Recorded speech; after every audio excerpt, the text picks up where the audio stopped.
अजित दादा जिवंत आहे. अजित दादा जिवंत आहे हे लक्षात ठेवा.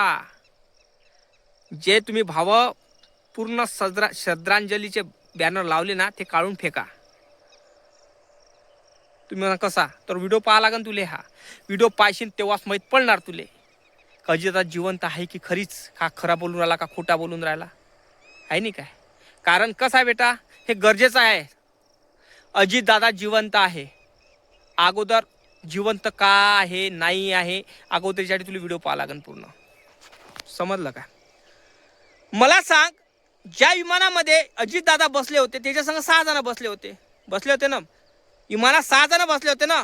5 जणांचा प्रेस सापडला. 6 व्यक्ती कुठे गेला 6वा व्यक्ती. आणि अजित दादा हिरव्या प्लेन मध्ये बसले होते आणि बारामतीला जे फुटलं विमान ते लाल कलरचं होतं. अबे सांग ना मला समजून. म्हणजे मेन प्रॉब्लेम काय काही समजून राहिला नाही. अजित दादा हिरव्या प्लेन मध्ये बसतो मुंबईवरून आणि हिरव्या प्लेन ब्लास्ट होतो तो हवेत ब्लास्ट होतो. काही समजून राहिलं नाही आहे का उत्तर त्याचं उत्तर असेल तर मला कमेंट करून सांग. अजित दादा जिवंत नाही आहे हे मला माहित आहे. पण तुला सांगण्याचा हेतू हाच आहे की खरं काय खोटं काय नक्की कमेंट करून सांगतो.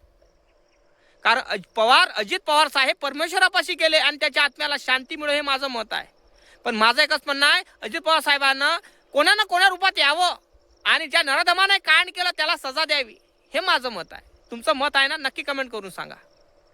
कारण महाराष्ट्रातल्या जनतेच्या मनात अजितदादा अजून जिवंत आहे आणि जिवंत राहणारच.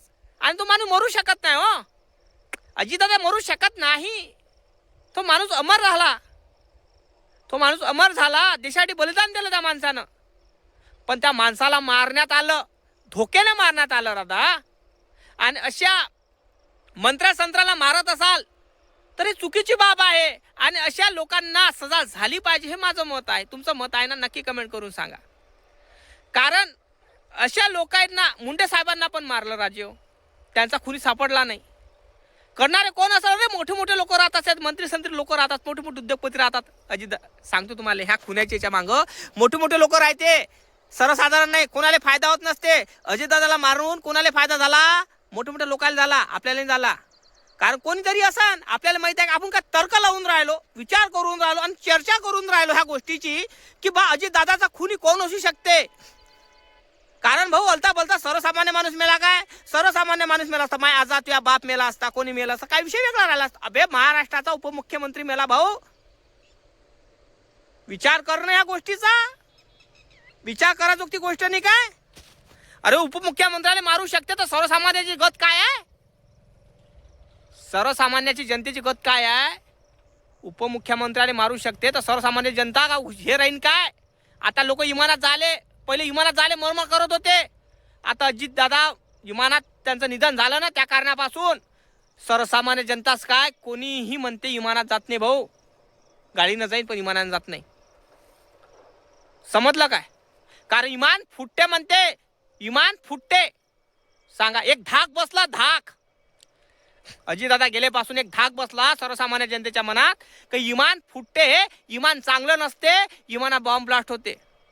पहिले स्वप्न होते सर्वसामान्य जनतेचे विमानात बसण्याचं. आता हे स्वप्नच राहिलं. कारण त्यांना माहीत झालं विमान फुटते. माणूस विमानात बसतो पण परमेश्वराची आशीर्वाद असला तर ती मनातून उतरू शकते नाही तर वरच्यावर चालला जाते. हे लक्षात ठेवा. आपण धरतीवरच बरे आहे हवेत नको आम्हाला. आम्ही धरतीवर बरे आहे हवेत नको आम्हाला.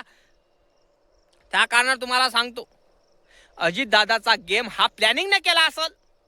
आणि ही प्लॅनिंग भाऊ 1-2 महिन्याची नसेल भाऊ. प्लॅनिंग असते. कारण विमानाच्या मालकानं VSR कंपनीचा मालक होता. विमानाचा मालक VSR कंपनीचं विमान होतं ते लक्षात ठेवा. VSR कंपनीचं विमान होतं. तो मालकानं 2 महिन्या 3 महिन्याच्या अगोदर त्या विमानाचं इन्शुरन्स काढलं होतं आणि विमानाच्या चालकाचं इन्शुरन्स काढलं होतं. मग लक्षात ठेवा विचार करा की हा घोड किती मोठा असन. त्याला माहीत असन ना विमान फुटणार म्हणून माय. त्याला माहीत असन ना विमान फुटणार म्हणून माय. त्या कारणामुळे तुला सांगतो त्याला इन्शुरन्स काढला असेल ना. त्यानं हे सगळं प्लॅनिंग न केलं की एक अजित पवार साहेबाला उडवायचं आहे म्हणजे उपमुख्यमंत्रीला उडवायचं आहे. आणि दादा याले प्लॅनिंग केले जाते तसं आपण पिक्चरमध्ये पाहतो त्या पद्धतीचं राहते हे सगळं. अजित पवार साहेबांचा घात करायच्या वेळेस त्या माणसाचे थरथरले नाही का रे बा हात, महाराष्ट्र थरथरले नाही काय बा, हे तर मला समजत नाही दादा. पण गोष्ट नाही सांगत, अजी दादाला मराच्या वेळेस लय तकलीफ झाली असन, त्यांचं जळून मांस खाक झालं होतं, सुजले होते बम. लक्षात ठेव, तशी कोंबडी आपण भासतो त्या पद्धतीच्या मासोया भासतो तशा पद्धतीचं झालं असं अजित दादाचं. अरे दादा नक्की कमेंट कर, डोळ्याला पाणी येते माझ्या. कमेंट कर, लाईक कर, चॅनलला सबस्क्राईब कर, फेसबुकपासून फॉलो करायला विसरू नको.